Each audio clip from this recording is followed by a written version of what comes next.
À propos de la diversité, il y a une diversité. Alors, la grande question, c'est de savoir si le rapport, si les hommes et les femmes, c'est une diversité horizontale ou verticale. J'en ai déjà parlé. Bon. Certains voudraient, avec la théorie du genre, dire que c'est une diversité purement horizontale et qu'on peut passer de l'une à l'autre, etc. La diversité verticale, c'est beaucoup plus compliqué que ça. La diversité horizontale, hiérarchique, des choses qui sont complètement immuables. Alors, qu'est-ce qui est immuable dans notre société et qu'est-ce qui est variable? C'est la grande question qui se pose. Et ça correspond à deux théologies différentes. Il y a effectivement des choses que les hommes peuvent changer, qu'ils peuvent fabriquer. Ça, ils peuvent fabriquer de l'horizontalité. Mais en ce qui concerne la verticalité, c'est un ordre qui est divin, qui est cosmique, si on peut dire. Et celui-là, il faut reconnaître son existence et le respecter comme tel. J'emploie beaucoup le mot respecter aussi, le respect des différences.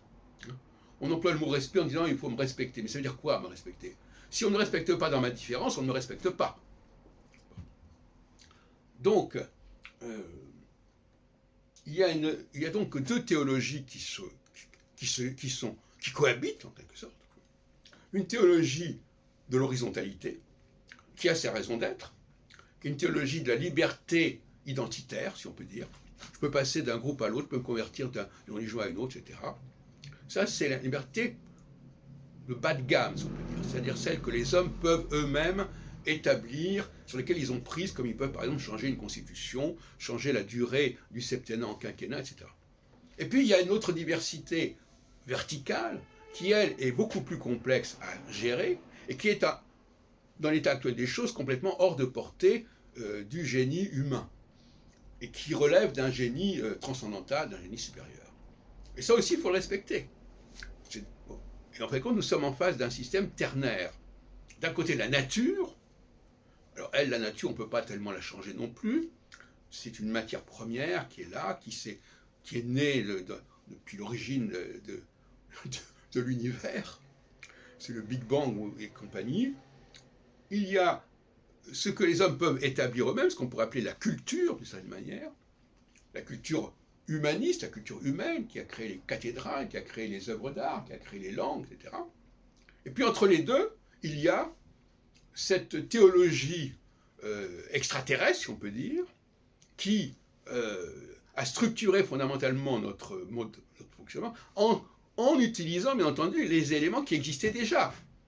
Faut pas c'est ça, j'en parlais tout à l'heure à propos de la sonde qui va sur Jupiter, où on va s'apercevoir que le système solaire a été réaménagé, reformaté, restructuré, etc. C'est ça qui est important. Donc, le seul Dieu qu'il faille respecter, ce n'est pas le Dieu de la nature, ça nous renvoie à l'écologie, ça bien entendu. Ce n'est pas le Dieu que les hommes, des créations humaines, si on peut dire, c'est le Dieu, le seul mot, le concept de Dieu ne fait sens que pour parler de cette autre dimension, cette dimension cosmique, cette dimension transcendantale. Et associer la divinité à des humains, y compris dans le cas de Jésus, c'est possible, mais c'est une autre théologie. Et associer Dieu à la nature, comme dirait Spinoza, Deus sive natura, c'est aussi notre façon de faire. Mais le Dieu de la Bible, en tout cas de la Bible juive, c'est un Dieu qui n'accepte pas qu'on le bafoue en allant adorer la nature, c'est le paganisme, ou en allant adorer les créations humaines, comme par exemple le veau d'or.